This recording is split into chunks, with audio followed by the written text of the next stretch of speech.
பாலசுப்பிரமணியர் அருளால் ஆன்மீக அன்பர்கள், நேயர்கள், ஜோதிட அன்பர்கள் அனைவருக்கும் அன்பான வணக்கங்கள்.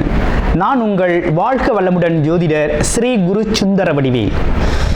இப்போ பார்த்தீங்கன்னா 2025 நடக்க இருக்கிற தமிழ் புத்தாண்டு எப்படி இருக்குது, என்னென்ன விசேஷங்கள் இருக்குது, ஒவ்வொரு ராசிக்கும் எப்படி இருக்கும், என்ன செய்யலாம், என்ன செய்யக்கூடாது, என்ன விதமான வழிபாடுகள் செய்யணும், ஒவ்வொரு நட்சத்திரங்களுக்கும் என்ன விதமான பலன்கள் இருக்குது, இந்த ஆண்டு முழுவதும் இருக்கக்கூடிய கிரக பெயர்ச்சிகளால் ஏற்படக்கூடிய மாற்றங்கள் என்ன, வளர்ச்சி எப்படி இருக்கும், குடும்ப வாழ்க்கை எப்படி இருக்கும், சுப நிகழ்ச்சிகள் எப்படி இருக்கும், வீடு, வண்டி, வாகனம் மற்றும் அசையும் மற்றும் அசையா சொத்துக்கள் யாருக்கு அமையும், குழந்தை பாக்கியம் யாருக்கு கிடைக்கும் அப்படிங்கும் பல்வேறு விஷயங்களை பற்றி இந்த ஒரு வருடம் இருக்கக்கூடிய மொத்த பலனையும் நம்ம இந்த வீடியோ மூலமாக பார்க்க இருக்கிறோம். இப்போ இந்த விசுவாவசு வருடம் தமிழ் புத்தாண்டுகளில் 60 வருடங்களில் 39வது வருடம் தான் இந்த வருடம். இந்த வருடம் இந்த ஆண்டு பிறக்குது. இந்த வருடத்தில் பிறக்கும் குழந்தைகள் தைரியமாக குழந்தைகளாகவும், எல்லோரையும் அனுசரித்து தெரியக்கூடிய குழந்தைகளாகவும், பண்புள்ள குழந்தைகளாகவும், அது மட்டும் இல்லாமல் தர்ம காரியங்கள், புண்ணிய காரியங்கள் ஈடுபடக்கூடிய குழந்தைகளாகவும் பிறப்பார்கள் அப்படிங்கிறது சித்தர் பாடல்களில் உள்ள ஒரு அமைப்பு. அது மட்டும் இல்லாமல் தன் மகனை சான்றோன் என கேட்ட தாய் அப்படிங்கிறது மாதிரி அந்த குழந்தைகள் பெற்றோருக்கு பெருமை சேர்ப்பார்கள் அப்படிங்கிற ஒரு விஷயமும் இருக்குது. இப்போ இந்த வருடத்தில்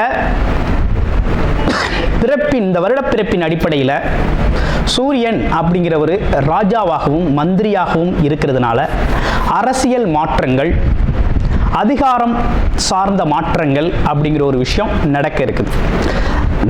அதையும் தாண்டி மழை பொழிவு அப்படிங்கிறது ரொம்ப அதீதமாக இருக்க இருக்குது. விவசாயம் செழிக்கும், தானிய உற்பத்திகள் அதிகரிக்கும். அடுத்து பார்த்தீங்கன்னா மக்கள் செழிப்பமடைவார்கள். வருமானத்தை விட செலவு கம்மியாக இருக்கும், சேமிப்பு அதிகரிக்கும், தங்கம், வெள்ளி, ஆபரணங்கள் வாங்கக்கூடிய தன்மை ஏற்படுது. அது இல்லாமல் பார்த்தீங்கன்னா இந்த காலகட்டத்தில் பசுக்கள் உற்பத்தி அப்படிங்கிற ஒரு விஷயமும் ரொம்ப நல்லா இருக்குது. அடுத்து பார்த்தீங்கன்னா மக்கள் மீது வரி அப்படிங்கிற ஒரு விஷயம் அதிகரிக்கக்கூடிய சூழ்நிலை அப்படிங்கிறதும் இருக்குது. ஆக மொத்தத்தில் இந்த விசுவாவசு வருடம் அப்படிங்கிறது மற்ற வருடங்களை விட இந்த வருடத்தில் மக்களின் வளர்ச்சி அப்படிங்கிறது நல்லா இருக்கு. திரைப்படத்துறை ரொம்ப நல்லா இருக்கு. பெண்களுக்கான வளர்ச்சி, பெண்களுக்கான திட்டங்கள் அப்படிங்கிற ஒரு விஷயத்தை அரசாங்கங்கள் அதற்கான முக்கியத்துவம் கொடுக்க இருக்கிறாங்க. அந்த வகையில் அவங்களோட தனி முன்னேற்றம் அப்படிங்கிறது இந்த காலகட்டத்தில், இந்த வருடத்தில் ரொம்ப அதிகமாக இருக்கக்கூடிய அமைப்பு இருக்கு. குறிப்பாக எல்லார் குடும்பங்களிலும் சுப நிகழ்ச்சிகள் நடக்கக்கூடிய ஒரு தன்மை, திருமண பாக்கியங்கள் கைகூடக்கூடிய ஒரு அமைப்பு, குழந்தை பாக்கியங்கள் கிடைக்கக்கூடிய அமைப்பு, கோவில் வழிபாடுகள், தர்ம காரியங்கள், புண்ணிய காரியங்களில் மக்கள் ஈடுபடக்கூடிய ஒரு தன்மை அப்படிங்கிறதெல்லாம் ரொம்ப மிக சிறப்பாக இருக்கக்கூடிய இந்த விசுவாவசு வருடத்தில் உங்கள் ராசிக்கு எப்படி ஆயுள்காரகன் சனி பகவானை ஆட்சி அதிபதியாக கொண்ட மகர ராசி அன்பர்களுக்கு இந்த தமிழ் புத்தாண்டு விசுவாவசு வருடம் எப்படி இருக்க போகுது அப்படிங்கிறத பார்க்கையில், குரு பகவான் இந்த வருடத்தில் கிரகங்கள்லாம் பார்த்தீங்கன்னா இதுவரை உங்கள் ராசிக்கு 5ஆம் இடத்தில் இருந்து வந்த குரு பகவான் சத்ருஸ்தானமான 6ஆம் இடத்திற்கு பயிற்சி ஆகிறார் மே 14ஆம் தேதி. அடுத்து பார்த்தோம்னா மகர ராசியில் 3ஆம் இடம், மகர ராசியிலிருந்து 3ஆம் இடத்தில் இருக்கக்கூடிய ராகு, உங்களுடைய ராசியிலிருந்து 9ஆம் இடத்தில் இருக்கக்கூடிய கேது பார்த்தீங்கன்னா மார்ச் 18ஆம் தேதி பார்த்தோம்னா உங்களுடைய ராசிக்கு 2ஆம் இடத்துல ராகுவும் 8ஆம் இடத்துல கேதுவும் பெயர்ச்சி அடைகிறார்கள். அடுத்து சனி பகவான் உங்களுடைய ராசியிலிருந்து 3ஆம் இடத்திற்கு பெயர்ச்சி ஆகிறார். ஆயிட்டார். இதுதான் இந்த ராஜ கிரகங்களின் ஒரு வருடக்கோள்களின் ஸ்தான பலங்கள்லாம் கோச்சார நிலைகளில் இப்படி இருக்குது. இது என்ன விதமான மாற்றத்தை உங்களுக்கு ஏற்படுத்தி தருது அப்படிங்கிறது தான் இப்போ நம்ம பார்க்க வேண்டிய அவசியம். அப்படி பார்க்கையில் பார்த்தோம்னா முழுமையாக நம்ம ஏழரை சனி காலம் அப்படின்னு சொல்லக்கூடிய அந்த விஷயத்திலிருந்து முழுமையான விடுதலை அடைஞ்சாச்சு. பயம் அப்படிங்கிற அவசியம் இனி வேண்டியது இல்லை. எந்த விதத்திலையும் இனி பயப்பட வேண்டிய அவசியம் இல்லை. ஃபஸ்ட்டு. அடுத்து, தைரியமாக எல்லா முயற்சிகளையும் நீங்கள் எடுக்கலாம். அனைத்து முயற்சிகளிலும் வெற்றி பெறக்கூடிய ஒரு தன்மை அப்படிங்கிறது உருவாகிருக்கு.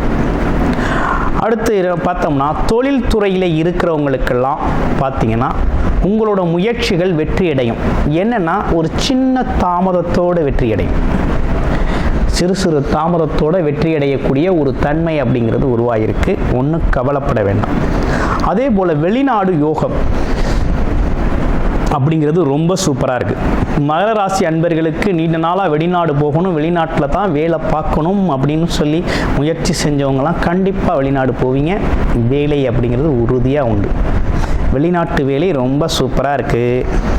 அடுத்து, இதுவரை புதிய முயற்சிகளில் உங்களோட முயற்சிகளில் இருந்து வந்த தடை தாமதங்கள் அப்படிங்கிறது மாறிடுச்சு. தடை தாமதம் மாறிடுச்சு. ஆனால் இருந்தாலும் கொஞ்சம் கவனமாகவே செயல்பட வேண்டிய அவசியமும் இருக்குது. அதே போல் பல குடும்பங்களில் இருந்து வந்த பிரச்சனைகள், குடும்ப பிரச்சனைகள்லாம் ஒரு தீர்வுக்கு வந்துடுச்சு, சரியாயிடுச்சு அப்படிங்கிற ஒரு சூழ்நிலை அப்படிங்கிறது இந்த வருஷம் இருக்குது. ஏன்னா குருவோட பார்வை உங்களுடைய ராசிக்கு 2ஆம் இடத்துல பார்க்குறார். வருமானம் நல்லா வரும், ஒன்றும் பிரச்சனை இல்லை. உங்களுடைய வாக்குஸ்தானத்தில் ராகு பகவான் அமர்ந்திருக்கிறதுனால அதிகப்படியான பேச்சு ஆபத்தை விளைவிக்கும். ஒன்று. அடுத்து, குடும்பத்தில் வாக்குவாதங்களை தவிர்த்துக்கிறது அப்படிங்கிறது ரொம்ப நல்லது. ஸோ இதெல்லாம் வெரி குட், சூப்பராக இருக்குது. அடுத்து, இந்த வருடம் பார்த்தீங்கன்னா கடன் வாங்கியாவது வண்டி, வாகனம், இடம், பூமி, மனை, சொத்து, வீடு இப்படின்னு பல்வேறு விஷயங்களை உருவாக்கக்கூடிய ஒரு தன்மை அப்படிங்கிறது இந்த வருஷம் உங்களுக்கு இது சார்ந்த விஷயங்கள் நடக்க இருக்குது. அடுத்தடுத்து பார்த்தோம்னா எப்படி இருக்குது அப்படின்னு பார்க்கல, இந்த வருஷம் நீங்கள் யாருக்கும் ஜாமீன் போடுற வேலையை வச்சுக்கப்படாது. அடுத்து, கடன் கொடுக்கறது வாங்குறது அப்படிங்கிறதெல்லாம் கொஞ்சம் குறைச்சிக்கிட்டா ரொம்ப நல்லாயிருக்கும் அப்படிங்கிற மாதிரி இருக்குது. இருந்தாலும் வயிறு சார்ந்த பிரச்சனைகளுக்கு கொஞ்சம் கூடுதல் கவனம் செலுத்தும். ஏன்னா குரு பகவான் 6ஆம் இடத்துல போய் அமர்ந்துட்டார். ருத்ரு ரோண சத்ருஸ்தானம் அப்படின்னு சொல்லக்கூடிய ஒரு இடம். அப்போ அங்கே போய் குரு பகவான் ஸ்தான பலம் பெறார். உங்கள் ராசிக்கு 12 கூடையவராக இருக்கிறார். அப்போ என்னன்னா கொஞ்சம் கவனம் தேவை. எதில்? வயிறு சார்ந்த விஷயத்தில். உடலுக்கு ஒத்து வராத உணவுகளை தவிர்க்கணும். உடம்பு மேலே ஒரு அக்கறை எடுத்துக்கணும் அப்படிங்கிற மாதிரி அமைப்பு இருக்குது. அப்புறம் வேறு என்ன சிறப்பு பலன்கள்லாம் இருக்குது அப்படின்னு பார்க்கையில், தந்தையோட உடல் ஆரோக்கியத்தில் கூடுதல் கவனம் தேவைப்படுது அப்படிங்கிற மாதிரி இருக்குது. அடுத்து, இதே காலகட்டத்தில் உங்களுக்கு குருபலம் இல்லாவிட்டாலும் உங்களுக்கு பார்க்கக்கூடிய வரனுக்கு திருமணம் குருபலம் இருக்குது அப்படின்னா தாராளமாக திருமணம் அப்படிங்கிறத செய்யலாம். ஓகேங்களா? செய்யலாம். அதில் எந்த குறையும் இல்லை. அப்போ திருமண யோகங்கள், திருமண விஷயங்கள் நடக்கக்கூடிய ஒரு அமைப்பு அப்படிங்கிறதும் நல்லா இருக்குது.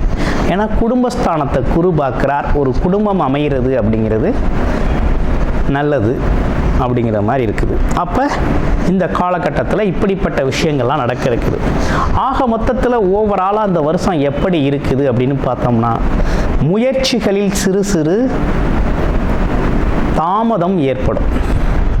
நீங்கள் இன்றைக்கி எதிர்பார்ப்பீங்க, நாளைக்கு கிடைக்கும். ஆனால் கண்டிப்பாக கிடைக்கும், வெற்றி உறுதி. அனைத்து முயற்சிகளிலும் வெற்றி பெறக்கூடிய ஒரு தன்மை அப்படிங்கிறது உருவாகிருக்கு. அடுத்து பேச்சில் கவனம் தேவை.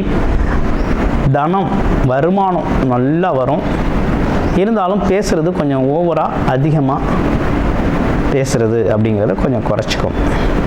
குடும்ப உறுப்பினர்களில் வாக்குவாதம் இருக்கப்படாது வேண்டும். அதே போல் படிக்கிற குழந்தைகள் கொஞ்சம் அதீத முயற்சி எடுத்து தான் படிக்கணும். ஏன்னா அப்போ தான் ஜெயிக்கலாம், பெரிய லெவலில் ஒரு நல்ல மதிப்பெண் பெறக்கூடிய ஒரு தன்மை இருக்குது. அதனால் கண்டிப்பாக முயற்சி அப்படிங்கிறது அவசியம். அடுத்து வேற என்ன சிறப்புகள் குரு பார்வையால் இருக்குது அப்படின்னு பார்த்தோம்னா, குரு வெளிநாடு வெளியூர் யோகத்தை சிறப்பாக கொடுக்குறார். பயணங்கள் சார்ந்த விஷயங்கள் ரொம்ப நல்லா இருக்குது.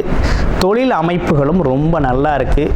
அப்போ என்னன்னா, வேலை தொழில் சம்பந்தப்பட்டு உங்களுக்கு வருமானம் வரணும் அப்படிங்கிறது ரொம்ப நல்லா அற்புதமாக இருக்குது.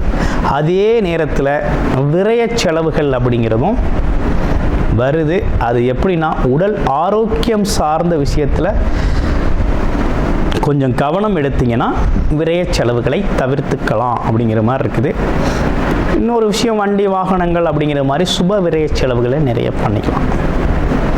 வீட்டுக்கு தேவையான அடிப்படை பொருட்களை வாங்குறது அப்படிங்கிற விஷயத்தில் கூடுதல் கவனம் எடுத்துக்கலாம் அப்படிங்கிற மாதிரி இருக்குது. ஓகே, இது ஒரு பக்கம் இருக்கட்டும்.